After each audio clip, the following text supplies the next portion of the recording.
And don't forget to check out and order your copy of our latest book, Stiff Arming Football Myths. You can find these available on our website at footballgameplan.com/books, and we have these both in paperback and PDF form.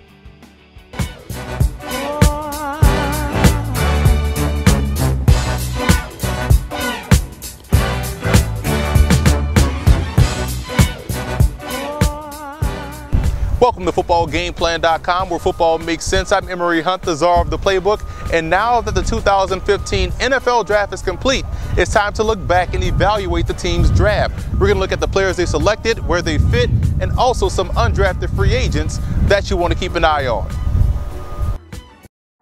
The main goal for the Texans was to increase the athleticism on the defensive side of the ball and find a guy that could ease the departure of future Hall of Famer Andre Johnson at receiver. I think the Texans made big strides in accomplishing those goals. Keith Mumphrey out of Michigan State had a very good all-star circuit. Defensive tackle Christian Covington out of Rice, I feel as though was a steal in round 6, and if he can stay healthy, he can play anywhere along that defensive line. Looking at the first 3 selections for the Texans, I believe they definitely got 3 Week 1 starters. Cornerback Kevin Johnson out of Wake Forest wasn't that far away from being my #1 cornerback prospect. He graded out very high, and in Houston, I believe, is getting an excellent matchup corner with ball skills.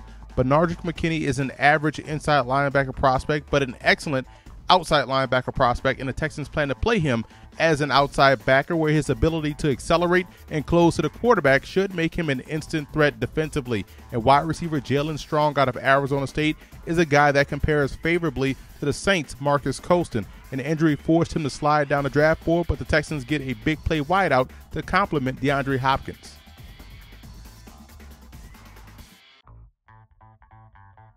I was surprised that Curtis Drummond out of Michigan State went undrafted. He graded out as a second-round prospect to me, and Drummond has good all-around game, and I think he's ideally suited as a third safety. Another undrafted shocker was the super athletic Lyndon Trail out of Norfolk State. Trail had an excellent week down at the Senior Bowl this year, and he's a player at 6'7", 265 that can play with his hand in the dirt, up on his feet at any outside linebacker spot, and even as a goal line tight end. I think Bill O'Brien definitely has a gem on his hands in Trail. Now, injuries hindered Greg Mance's chances to get drafted coming out of Toledo, but make no bones about it, when healthy, he's one of the better athletes at the center position.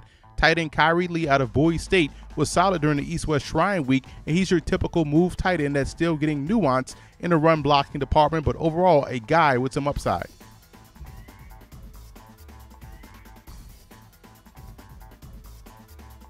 The Texans earned a B+ for their draft. I love the first 3 selections, and being able to add guys like Drummond and Trail as undrafted free agents, in my opinion, strengthens this overall group. And keep an eye on Christian Covington out of Rice as well, as he could have an impact as a rookie. And I also want to give a huge shout out to Texans fan forums for always showing Football Game Plan support.